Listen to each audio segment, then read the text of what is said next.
Estou segurando um livro que se tornou na nossa cultura americana um lugar comum.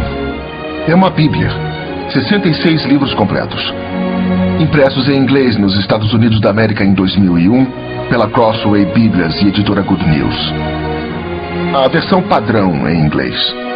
Mas é claro, a Bíblia está disponível hoje em mais versões em inglês do que podemos contar. Qualquer um pode facilmente encontrar várias para escolher na livraria do bairro. Versões online podem ser baixadas e, graças aos Gideões, a Bíblia pode ser encontrada em quase todo quarto de hotel no país. Mesmo a Bíblia sendo tão disponível, poucos entendem de onde ela veio ou o quão importante realmente ela é. Foi escrita por mais de 40 autores diferentes ao longo de mais de 1.600 anos. Mas como isso aconteceu? Como Deus revelou seus pensamentos para que eles fossem escritos por homens? Como a Bíblia passou de geração em geração? Ela é precisa? Como sabemos que podemos acreditar que é verdadeira? E se for verdadeira, o que isso significa para mim e para você? Você está prestes a embarcar em uma jornada através do Scriptorium, Centro de Antiguidades Bíblicas. É uma espécie de museu que abriga a coleção Van Kempen, uma das maiores e mais refinadas coleções privadas de antigos manuscritos bíblicos e artefatos do mundo. O que é tão importante sobre essa coleção? É o testemunho do amor de Deus ao seu povo. Evidência da proteção cuidadosa de Deus por seu mundo ao longo dos séculos. É uma coleção que pode nos ensinar muito sobre as pessoas que Deus usou para levar sua mensagem além dos manuscritos originais escritos pelos profetas e apóstolos. Nós vamos viajar de volta no tempo e visitar alguns dos lugares mais importantes no mundo. Vamos aprender sobre homens que fizeram grandes sacrifícios para levar a palavra de Deus e sua mensagem ao povo. Vamos descobrir histórias maravilhosas por trás dos objetos dessa fabulosa coleção e os seus papéis na história da palavra de Deus.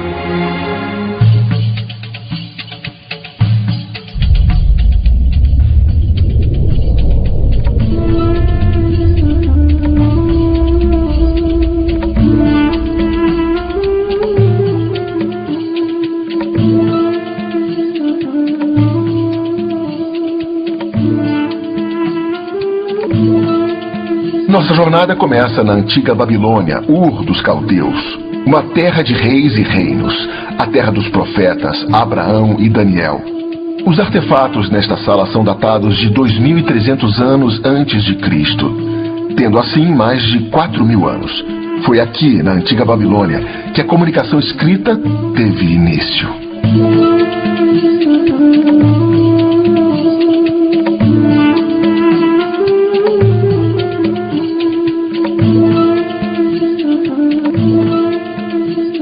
Cuneiforme é o termo utilizado para essa antiga forma de escrita. A palavra cuneiforme significa literalmente em forma de cunha. Cuneiforme não era uma língua, era um método de escrita que permitia aos escribas fazer anotações e documentar eventos. Os escribas moldavam argila mole em tabuletas ou outros formatos diferentes. Então, usando um pequeno estilete feito de cana, faziam gravações na argila. Cada combinação desses pictogramas e ideogramas era como um código especial, legível para o rei, os escribas e os oficiais da terra. Este sistema de escrita levava à associação dos símbolos com certos sons, o princípio do que conhecemos como alfabeto. Neste momento da história, Deus ainda não havia se revelado para os homens na forma escrita. No entanto, nenhum desses artefatos contém textos das Escrituras. Mas o desenvolvimento da escrita foi um passo crucial no plano de Deus para continuar o processo da revelação. Revelação é Deus se fazer conhecer pelos homens. Quando Deus se revelou pela primeira vez na forma escrita?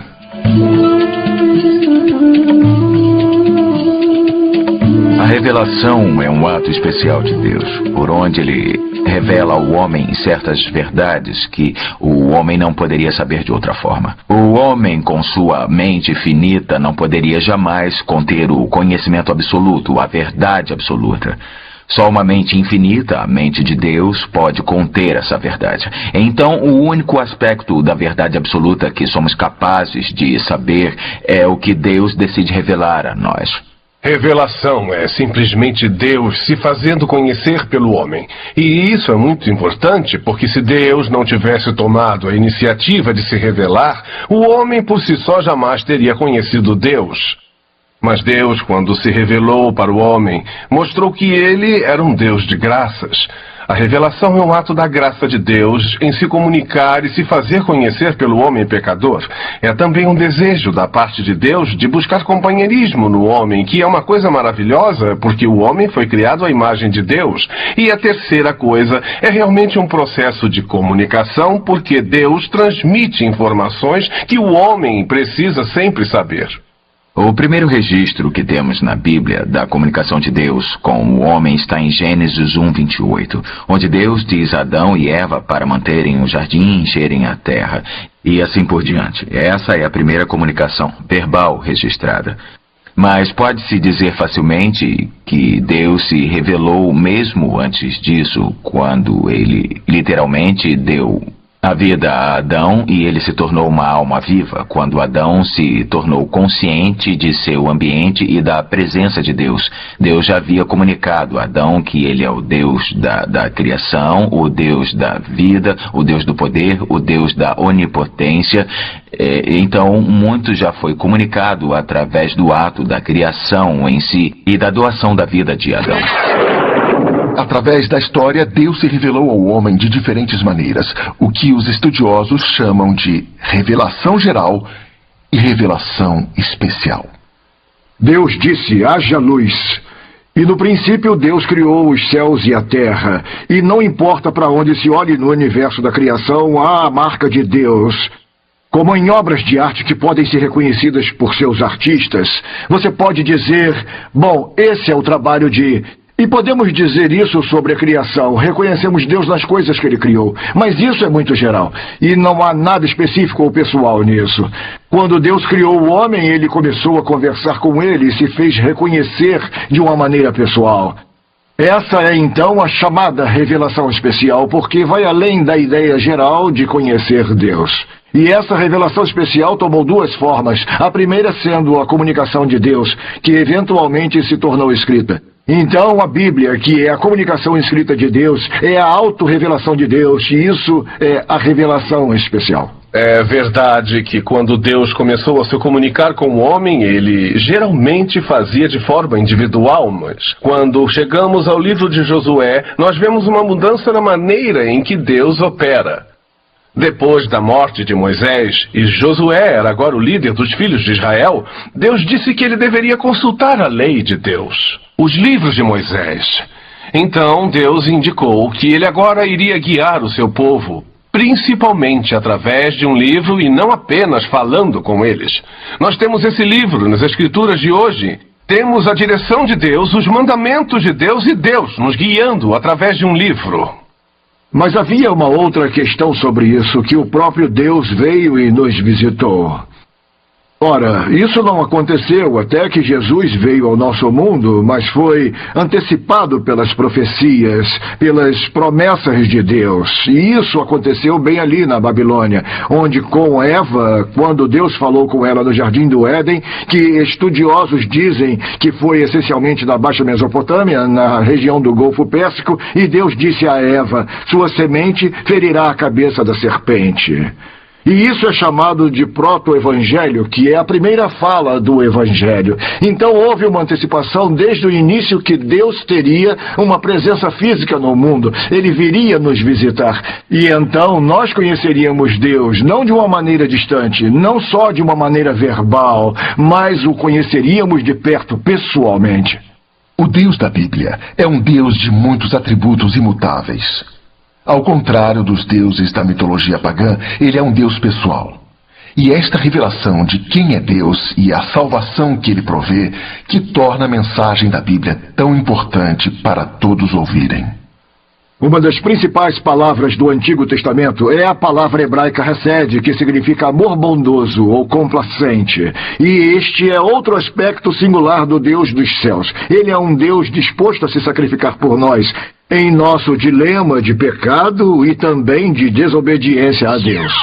As Escrituras registram a história dos grandes atos de redenção de Deus, que culminam na pessoa e nos trabalhos de Cristo. São uma prova de que Ele é suficiente para a salvação. Compreensível em seus ensinamentos básicos, o conhecimento da palavra de Deus é necessário para o homem pecador e tem autoridade para suas crenças e ações. Nós temos em nossa coleção uma das mais fascinantes peças de arqueologia já encontradas.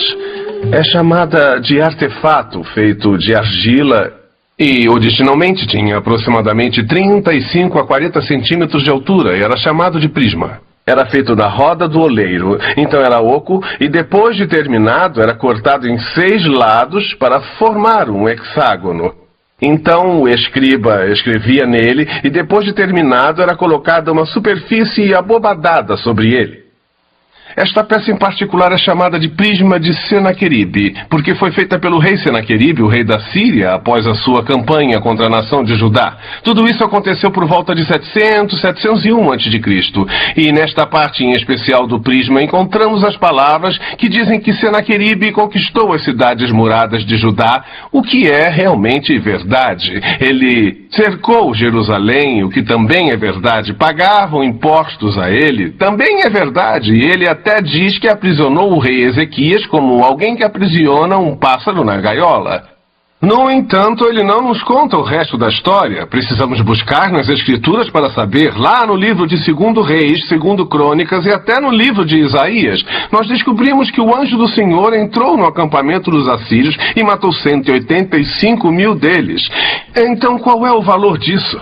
Até onde sabemos, não há textos das Escrituras gravados em escrita cuneiforme. Mas essas peças históricas mostram que a Bíblia é precisa e que podemos confiar nela.